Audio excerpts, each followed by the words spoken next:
Good morning, students. In the previous video, I have explained the industrial sector reforms. Now, today I am going to start the next topic, that is financial sector reforms. Clear? So, under financial sector reforms, first of all, you should know that banking and non-banking financial institutions are included under financial sector reforms. तो financial sector reforms के main elements जो हैं वो कौन कौन से हैं? Banking, non banking financial institution, and the next is stock exchange market, foreign exchange market.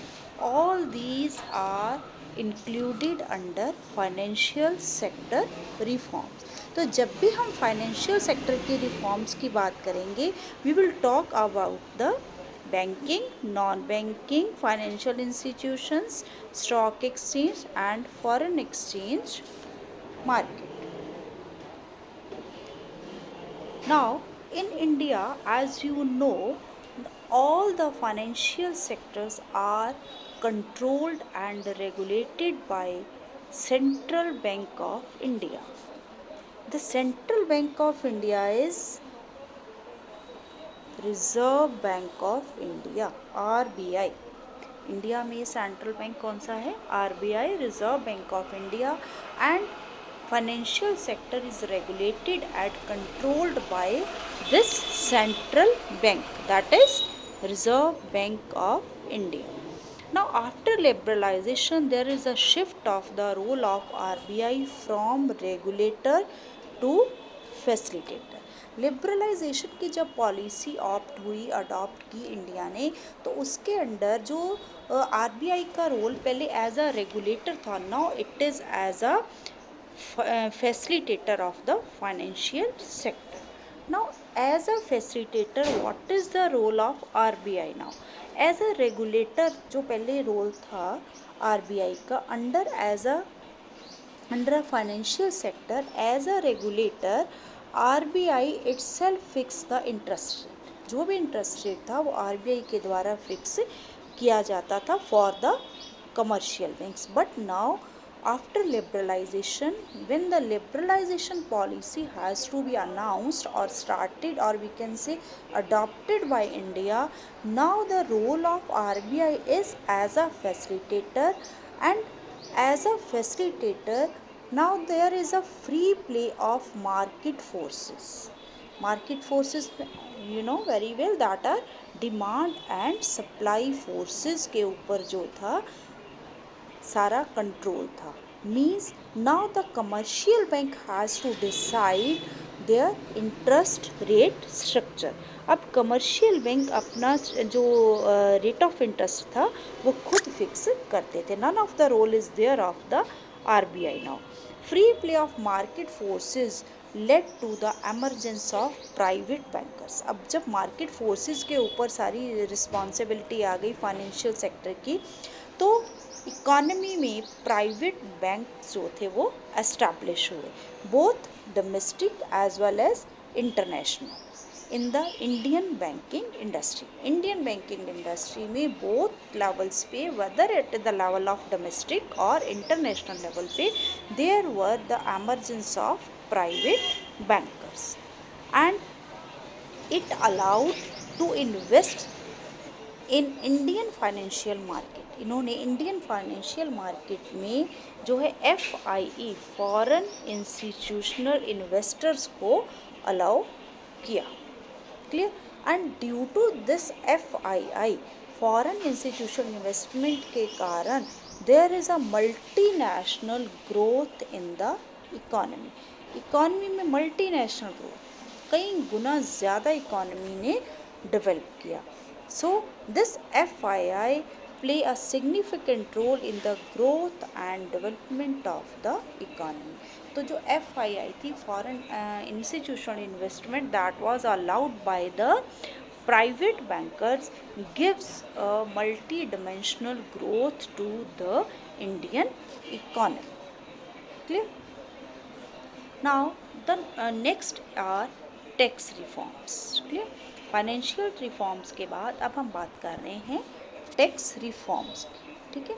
Under tax reforms, as you know, the tax reforms जो हैं those are the component of physical policy of the government. Government की जो physical policy है उसके main components हैं tax reform, जिसके under हम बात करेंगे टू टाइप्स ऑफ टैक्सेस की। One is direct tax and the other is indirect tax. First of all you should know what is physical policy.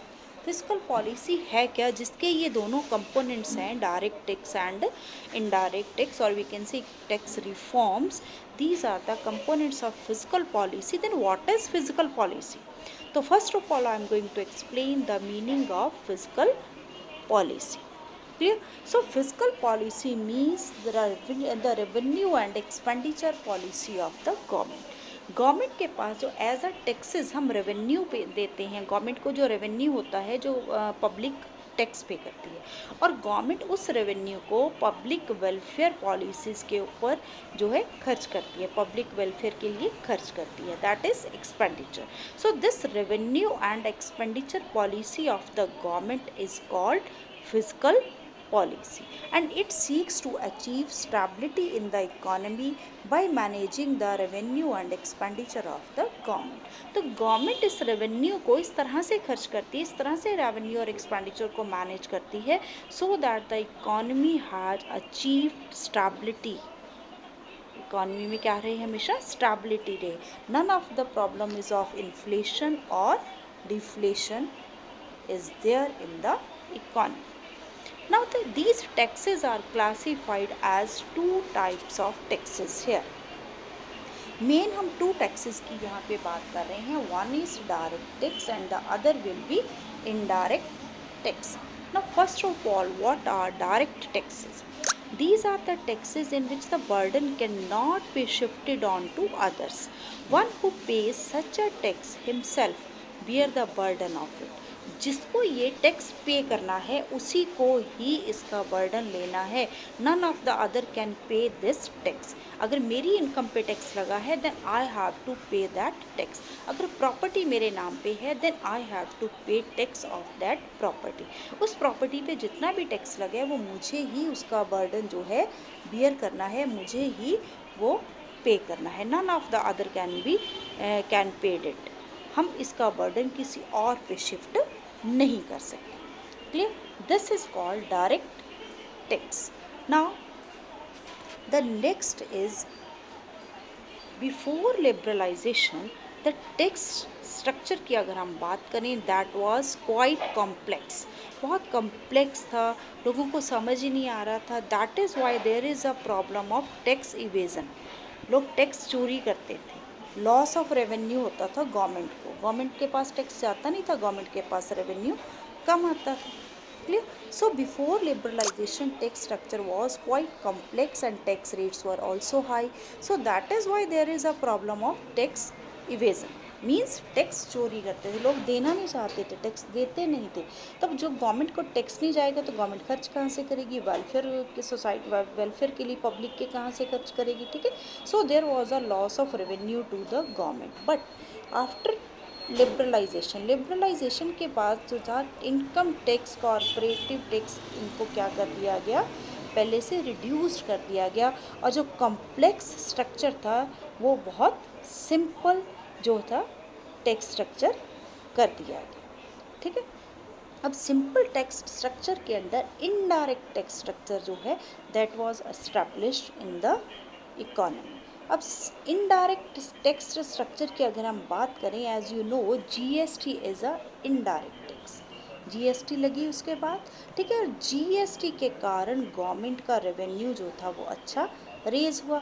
जब government का रेवेन्यू अच्छा raise हुआ तो obviously the economy will grow and develop very fastly, बहुत अच्छी तरह से rise करेगी, क्योंकि अब गवर्नमेंट के पास रेवेन्यू आ रहा है in the form of tax, जो हम पे करते हैं in the form of tax, वो गवर्नमेंट के पास रेवेन्यू आ रहा है, और गवर्नमेंट के पास रेवेन्यू आ रहा है तो गवर्नमेंट जो है उसको स्पेंड करेगी, खर्च करेगी in the welfare policies for the government. That is why the government will spend that revenue on the welfare policies of the public and the economy will rise. Clear?